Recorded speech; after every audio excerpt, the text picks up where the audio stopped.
श्री स्वामी समर्थ. कशा आहात तुम्ही? आशा व्यक्त करतो स्वस्त असाल, मस्त असाल आणि स्वामींच्या सेवेमध्ये तल्लीन असाल. बघा, बरेचदा काय होते, मुलं खूप अभ्यास करतात किंवा एखादा व्यक्ती कामावर जाते, व्यवस्थित काम वगैरे करते आणि अचानक काय होते की त्यांची मानसिकता अशी बदलून जाते की त्या विद्यार्थी जर असेल त्याला अभ्यासच करावा वाटत नाही. जर एखादा व्यक्ती असेल खूप काम करणार असेल, त्याला इतका आळस येते की त्याला काम करायची इच्छाच होत नाही. मग अशा वेळेला काय होते माहिती आहे तुम्हाला, नजर दोष झालेला असते. आणि नजर ही आपल्याला माहिती आहे, आपण जे एखाद्या वेळेस खूप काही काम करतो त्यावेळेस एखाद्या व्यक्तीची अशी काही दृष्टी लागते आपल्याला की आपल्याला काम करायची इच्छाच होत नाही. मग अशा वेळेला आपण काय करायला पाहिजे? तुरटी सगळ्यांना माहिती आहे, तुरटीचा खडा घ्यायचा आहे.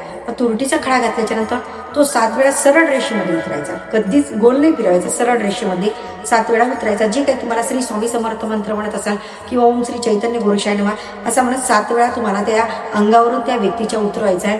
आणि आपल्याकडे तवा असते, त्या तव्यावरती ते तुरटीचा खडा टाकायचा आहे आणि त्याला अशा प्रकारे भाजायचा आहे की ती तुरटी पूर्ण भाजल्या गेली पाहिजे. असं आपल्याला 7 दिवस सलग त्या व्यक्तीच्या अंगावरून आपल्याला 7 दिवस ते खडा आपल्याला उतरवायचा आहे. आणि उतरवून आपल्या तव्यावरती ते टाकायचं आहे आणि तव्यावरती छानपैकी त्याला खूप चांगली असं भाजू द्यायचं आहे की जेणेकरून त्याची पावडर, आणि ती पावडर झाल्याच्या नंतर ते अशा ठिकाणी, कचऱ्याच्या ठिकाणी तुम्हाला ती फेकून द्यायची आहे. आणि याचा रिझल्ट नजर इतक्या लवकर यांनी उतरते आणि रिझल्ट पण खूप छान आहे.